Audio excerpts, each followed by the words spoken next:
ఈ కార్తీక మాసంలో పుణ్యాన్ని సంపాదించుకునే విధానము, అర్చన, అభిషేకము, దానము.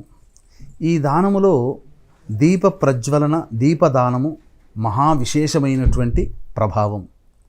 కావున ఈ దీపదానము శాస్త్ర ప్రకారం ఎలా చెప్పబడింది అనంటే, గోధుమ పిండిని కానీ లేదా బియ్య పిండిని కానీ ముద్దగా చేసి, అంటే ఆవు పాలు పేసి ముద్దగా చేసి ఒక ప్రమిదిగా చేయాలి.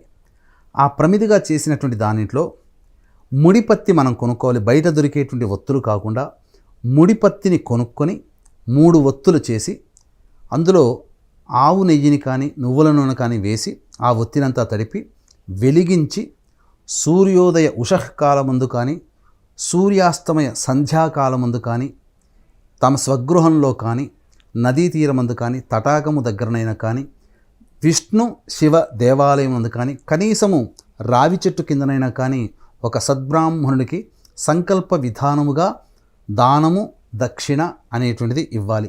ఈ విధంగా దానం చేసినటువంటి మానవుడికి సమస్త యోగాలు కలుగుతాయి, పాపములన్నీ నశిస్తాయి. ఎలా నశిస్తాయి అనంటే, ఒక దూది పింజకి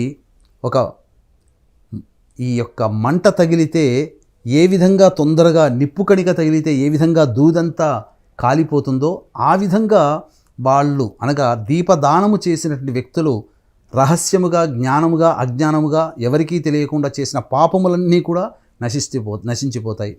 అలాగే కార్తీక పౌర్ణమి 5వ తారీఖు నవంబర్, ఈ యొక్క పర్వదినాన్ని పురస్కరించుకొని నవంబర్ 6వ తారీఖు రోజున కాశీక్షేత్రంలో మీ జాతకరీత్యా కలుగు విద్య, వివాహ, ఉద్యోగ, దాంపత్య, అనారోగ్య సమస్యల నివారణకి, అలాగే రవి, బుధ, శుక్ర, శని గ్రహాల మార్పు కారణం చేత 12 రాశుల వారికి సంబంధించి ఇబ్బందులు, సమస్యలు ఉంటాయి. కాబట్టి ఆ దోషాల నివారణార్థమే 6వ తారీఖు రోజున సర్వదోష నివారణ పూజల హోమాలు మధ్యాహ్నం 3 గంటలకు ప్రారంభమవుతాయి. 6వ తారీఖు 2 గంటల లోపల మీ గోతనామాదులు నమోదు చేసుకోవచ్చు. నమోదు చేసుకున్నటువంటి వాళ్ళకి శక్తిపాతము చేసినటువంటి కరుంగలి మాల ఇవ్వడం జరుగుతుంది.